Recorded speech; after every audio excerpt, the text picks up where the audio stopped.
بە خۆشحاڵیەوە چالاکیە هونەری و ئەدەبیەکان بەردەوامیان هەیە و زۆر کاتێ بەشێک لە پێکاتە جیاوازەکانیش خۆشحاڵی و بەشێک لەو چالاکیانەی کاکرێت جوانتر ئەکەن.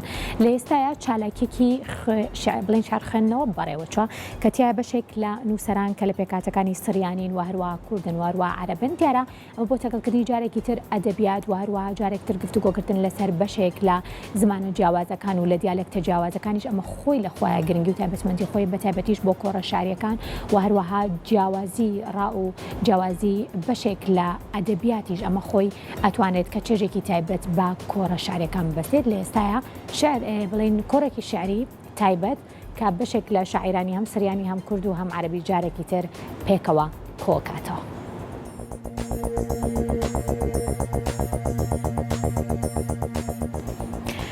کۆمەڵی ڕۆشنبیرانی کلدانی دووەم کەرنەڤاڵی شاری بامەدەبوونی ژمارێک لە شاعیران و نووسەران و لە پێکاتەکانی سریانی و کورد و عەرەب بەشدار بوون. نووسەر و شاعیر جەرجیس نەباتی ئاماژەی بە ناوەڕۆکی دووەم کەرنەڤاڵ کرد کە چەندین شاعری بە زمانی کوردی و سریانی و عەرەبی خوێندەوە لە پارێزگای مووسڵ و کۆی و دهۆک شاعیرانیش بانگێشت کراون.